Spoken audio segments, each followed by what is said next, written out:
It continues from my digression. The disastrous Norwegian campaign resulted in a motion of no confidence in the government. Although Chamberlain survived this, Chamberlain was a Conservative Prime Minister, the reputation of his administration was so badly damaged that it was clear the coalition government was a necessity. The crisis coincided with the Labour Party conference. Even if Atlee had been prepared to serve under Chamberlain in a national emergency government, he would not have been able to carry the party with him. Consequently, Chamberlain tendered his resignation, and Labour and the Conservatives entered a coalition government led by Winston Churchill. In World War II, the coalition government, 3 interconnected committees ran the war. Churchill ran the War Cabinet and Defence Committee. Atlee was his regular deputy in these committees and answered for the government in Parliament when Churchill was absent. Atlee chaired the third body, the Lord President's Committee, which ran the civil side of the war, as Churchill was most concerned with executing the war, and the arrangement suited both men. Only he and Churchill remained in the War Cabinet from the formation of the Government of National Unity to the 1945 election. Atlee was Lord Privy Seal from 1940 to 1942, Deputy Prime Minister from 1942 to 1945, Dominion Secretary and Secretary for the Empire from 1942 to 1943, and Lord President of the Council 1943 to 1945. Atlee supported Churchill in his continuation of Britain's resistance after the French capitulation in 1940 and proved a loyal ally to Churchill throughout the conflict.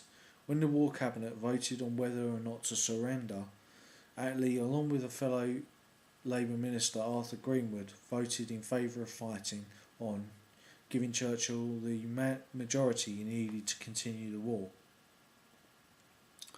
1945 General Election. Following the end of the war in Europe in 1945, Atlee and Churchill wanted the coalition government to last until Japan had been defeated. However, Herbert Morrison argued that the party would not accept this, and the Labour National Executive Committee agreed with him. Churchill responded by resigning as coalition Prime Minister and decided to call a general election at once. The war set in motion profound social change within Britain and led to a popular desire for social reform. This mood was epitomised by the Beveridge Report. The report assumed that the maintenance of full employment would be the aim of the post-war governments, and that this would provide the basis for a welfare state, a social democracy, in fact. Immediately on its release, it sold hundreds of thousands of copies. All the major parties were committed to this aim, but perhaps Atlee and Labour were seen by the electorate as the best candidates to follow it through. Labour campaigned on the theme of "Let us face the future" and positioned themselves as the party best placed and able to rebuild Britain after the war, while the Conservative campaign centred around Churchill. With the hero status of Churchill, few expected a Labour victory. However, Churchill made some errors during the campaign. He suggested that on a radio broadcast that a Labour government would require some form of secret police, a Gestapo, to implement their socialist policies, was widely seen as being in bad taste and backfired. The result of the election was announced on the 26th of July, came as a surprise to almost everyone, including Atlee himself. Labour had been swept to power on a landslide, winning just under 50% of the vote, to the Conservatives' 36%. Labour had won 363 seats, giving them a majority of 147.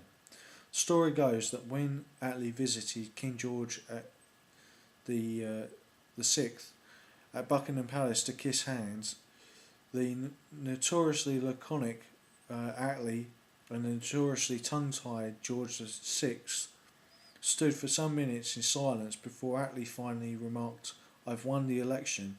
The king replied, "I know, I heard it on the 6 o'clock news." Prime Minister. Now Prime Minister Atlee appointed Ernest Bevin as Foreign Secretary. Hugh Dalton was appointed Chancellor of the Exchequer. It had widely been expected to be the other way around. Stafford Cripps became President of the Board of Trade, while Herbert Morrison was given the post of Deputy Prime Minister and given overall control of Labour's nationalisation programme. Aurelien Bevan became Minister of Health, and Ellen Wilkinson, the only woman to serve in Attlee's government, became Minister of Education. Domestic policy. Health and welfare reforms. In domestic policy, the party had clear aims. Attlee's first Health Secretary, Aurelien Bevan, fought against the general disapproval of the medical establishment in creating the British National Health Service, the publicly funded healthcare system which offers the treatment of patients free at the point of use. Reflecting pent-up demand that had long existed in medical services, the NHS treated some 8.5 million dental patients, and it dispensed more than 5 million pairs of spectacles during its first year in operation. Although there were often disputes about its organisation and funding, British parties to this day must still voice their general support for the NHS in order to remain electable to the English and British electorate. A large house building programme was carried out with the intention of providing millions of people with high quality homes. 4 out of 5 houses constructed under Labour were to be council properties, but in more generous specifications than before the Second World War, while subsidies kept down council rents. Although these policies provided public sector housing with its biggest ever boost up to that point, while low wage earners particularly benefited from these developments, and veterans. Although the Atlee government failed to meet its targets owing to economic constraints, over 1 million new homes were built between 1945 and 1951, a significant achievement for it under the circumstances, which ensured that decent, affordable housing was available to many low-income families for the first time ever. Other changes included the creation of a national park system, the introduction of the town and county planning system, and a repeal of the Trade Disputes Act of 1927. The government set about implementing William Beveridge's plan for the creation of a cradle-to-grave welfare state, and set in place an entirely new system of social security. Among the most important pieces of legislation was the National Insurance Act of 1946, in which people in paid work in which people who worked paid a flat rate of national insurance. In return, they and the wives of male contributors were eligible to flat rate pensions, sickness benefit, unemployment benefit, and funeral benefit. Various other pieces of legislation provided for child benefit and support of people with no other source of income. The Atlee government also significantly increased pensions and other benefits, with pensions being raised to the point that they became a more livable income than they had been before. The success of the Atlee government's welfare legislation in reducing poverty was such that the general election of 1950, Labour could rightly say, and make much of its claim, that Social Security had eradicated the most abject destitution of the 1930s. Nationalisation.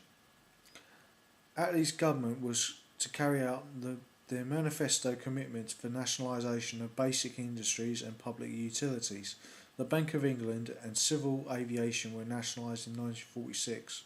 Coal mining, the railways, road haulage, canals and cable and wireless were nationalised in 1947. Electricity and gas followed in 1948. The steel industry was finally nationalised in 1951.